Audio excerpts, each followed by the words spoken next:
back to school na. So makikita nyo, ang daming mga estudyante na pumapasok na yun. Ito po yung makikita nyo sa amin sa umagang kay ganda dito sa, at ito naman yung the legendary Buenas Supermart, na kasaan yan yung isa sa pinaka lumang supermart. So isang nakakagimbal na balita sa legendary at tinitingalang ama na mga riders, o si Master El Capitan, ay namatay sa kasagsagan ng pagsali niya sa Kalayaan Endurance. Cardiac arrest yata yung pagkakaalam ko na nangyari sa kanya bago siya natumba. So nga pala, siya po yung isa sa dahilan bakit naging mas maganda yung takbo ng endurance dito sa Mindanao. At meron nga siyang upcoming sana na yung nag-organize, kung saan ay buong Mindanao lilibutin. Although nagra-ride tayo, dapat safe yung iniisip natin, hindi yung pagkarera. Kumbaga, enjoy mo lang yung pagra-ride, enjoy mo lang yung endurance. Kasi yung iba, yung endurance nagiging nagiging habulan o pagkarera. Uy, puta, gago.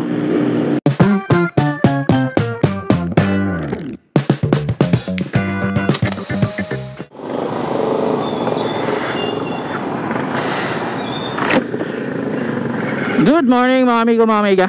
What's up sa inyo, Adratanan? Especially sa mga sa mga papasok na eskwela ngayon, dahil today is the day. So this would be the first day school, no, sa mga estudyante sa elementary, sa mga public school. So yan, no, daming mga estudyante at saka mga parents na naghahatid ng kanilang mga estudyante.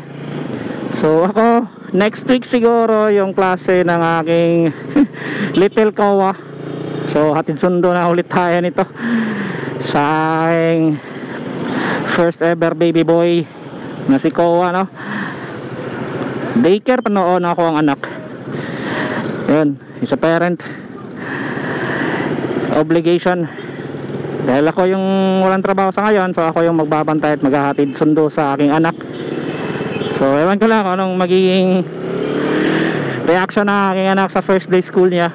Kasi ayun nga, unang-unang eskwela ng aking anak sa daycare. So yun, si Kowa is yung anak namin is 3 years old and 4 months.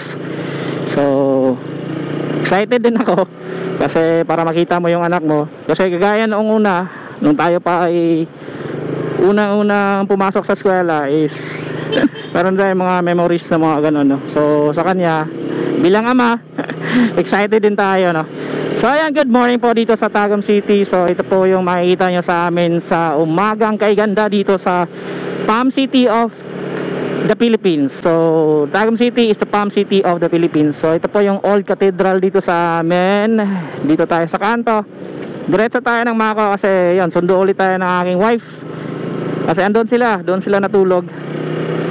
So ako, umuwi ako kagabi dito sa Tagum kasi nagtinda pa ako. At ito naman yung the legendary Buenas Supermart, na kasaan yan yung isa sa pinaka lumang supermart dito sa Tagum City. So hindi pa yata ako pinanganak, andyan na yan. So busy yung daan, no, dahil pasukan na. Kaya kumusta yung araw nyo? And parang uulan kasi medyo makulimlim yung panahon. Yan. So isang nakakagimbal na balita para sa amin dito sa mga riders at saka sa buong rider community dito sa Mindanao. Isa sa legendary at tinitingalang ama na mga riders at saka riding community dito sa Mindanao, si Sir o si Master El Capitan, ay namatay sa kasagsagan ng pagsali niya sa Kalayaan Endurance, saan ay sa kasamaang palad ay inatake po siya. So cardiac arrest yata yung pagkakaalam ko na nangyari sa kanya bago siya natumba Yun ang komento at saka information na naibigay ng mga riders, no, sa nakakaalam. So rest in peace Master El Capitan. So nga pala, siya po yung isa sa dahilan bakit naging mas maganda yung takbo ng endurance dito sa Mindanao, dahil siya po ang isa sa mentor, advisor na mga organizer ng mga iba't ibang mga endurance dito sa Mindanao. So siya nga pala yung nagpasimuno ng pinakamalayong endurance, no, umaabot yata minsan ng 3,000 kilometers to 5,000 kilometers yung tinatakbo. At meron nga siyang upcoming sana na yung nag-organize kung saan ay buong Mindanao lilibutin, pero wala namang masyadong itinalaga na mahigpit na oras o mahigpit na araw na matatapos mo, as long as you ride it with your passion, saka hindi nagbabadali, accordingly tama-tama lang. So he always promote ng riding, safety riding, no? So safe riding community, ganun din ang kanyang advocacy. Although nagra-ride tayo, dapat safe yung iniisip natin, hindi yung pagkarera. Kumbaga, enjoy mo lang yung pagra-ride, enjoy mo lang yung endurance. Kasi yung iba, yung endurance nagiging nagiging habulan, nagiging race, o pagkarera sa daan, kung sino mauna. So it's not about kung sino yung mananalo, kung sino yung mauna, kung sino yung mahuli. Ang importante dyan, nag-enjoy ka at saka matatapos mo ng safe ka at kumpleto ka, hindi ka na-disgrasya, hindi ka napano sa daan. So yun ang pinaka the best na winning moment ng isang indoor rider. So I'm not an indoor rider, no, I'm just a fan of indoor riding community.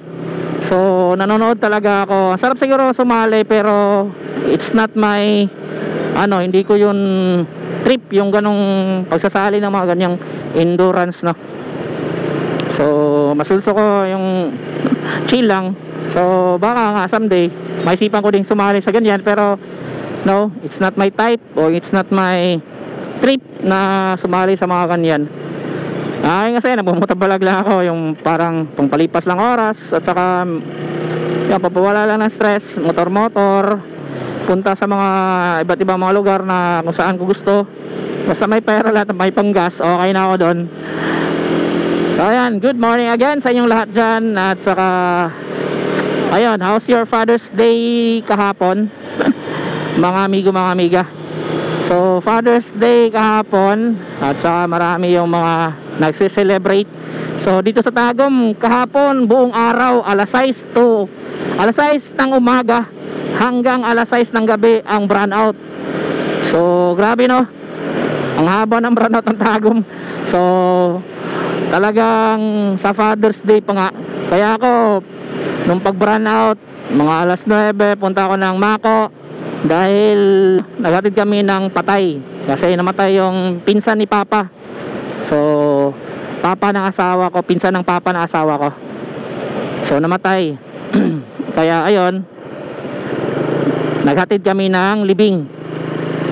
Then pagkatapos maghatid ng libing, yun, nasa bahay lang kasama ang anak sa asawa doon sa bahay ng parents ng wife ko. Then every Sunday din is hinihilot ko si Papa o minamassage ko yung kanyang katawan, dahil nga sa paralyzed din si Papa doon sa kabila.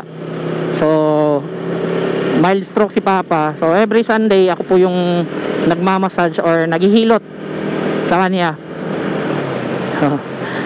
Effective naman yung naging paghihilot ko, kasi simula nung ako na naghilot ka Papa, nakalakad na siya at nakatayo, nakakikilos na din. Although hindi naman ganun talaga ka 100% balik, kasi nga matagal ko siyang hindi nahilot. Bago ko siya nahilot is dumaan pa ng halos taon yata bago siya na bago totally nakalakad si Papa. Kasi that time nag-aalaga pa ako kay Papa ko, sa Papa ko din na mild stroke din, bedridden. So ayan, pagka matay ni Papa, doon ko na nahilot yung father-in-law ko.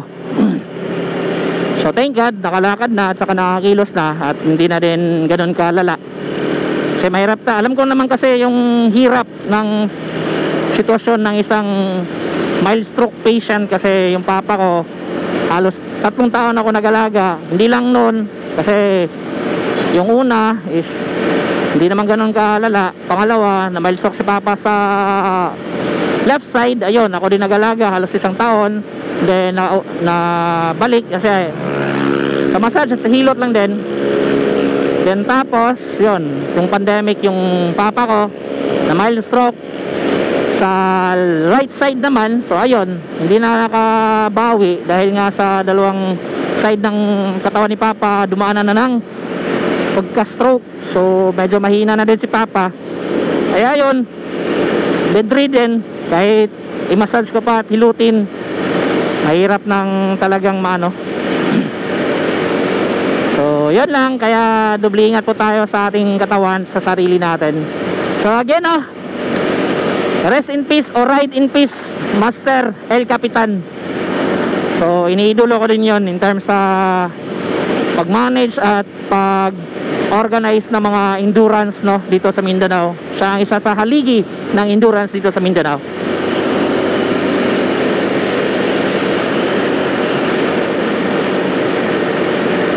Siya. So sarap ng panahon. Medyo malamig ng konti dahil nga umaambon ng konti. So yun, lagi po kayong mag-ingat sa daan. And uy, puta, gago, magtanaw, muntik na, nangong-overtake ng ano kurbada, langanin pero okay lang. Parante, huwag kang maging mainit sa ulo, kasi normal yun dito sa Mindanao, dito sa amin, yung mga ganyang mga driver. Kasi kung papatulan mo, magiging malaki pang problema mo.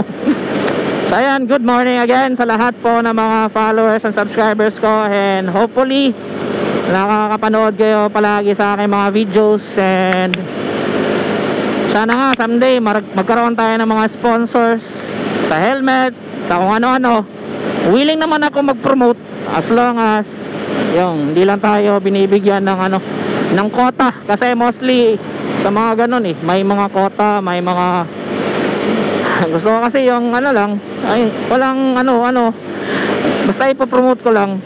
So hindi ka obligado na kailangan ganito views mo, ganito. Kasi most of those na mga nagpapapromote is kailangan talaga ganito ang views mo, ganito makukuha mo. So parang pressure na tuloy sa mga vlogger. Kabaliktaran kasi sa ibang bansa, yung mga sponsor ang naghahabol sa mga vlogger, motovlogger, at saka sa mga influencer o content creator para ma-promote ang kanilang mga product. Dito kabaliktaran yung mga motovlogger or mga vlogger or content creator yung parang naghahabol sa mga sponsors. Sige lang, okay lang. Ako hindi ko naman kailangan na i-pressure yung sarili ko na magkaroon ng sponsors. Akin lang is enjoy ko lang yung pagpa-vlog. Hindi naman kailangan na maging sikat tayo. Akin, nai-enjoy ko lang yung pagpa-vlog at pagmamotovlog. So yan lang, andito na ako sa ihom ako. So ito yung parang killer na kurbada dito sa iho, no? Sa dami nang nadisgrasya dito, dami nang nawala na buhay, nakalas dahil sa lapad at saka kurbadahing lugar ito. Yan lang. Salamat sa pagtanaw. Amping ta kanunay para walay lumping. Ako nga pala si Rodris. Lagi nasasabi, always pray before you ride. Ride safe always, mga amigo, mga amiga. Peace out, mga paps. Yo.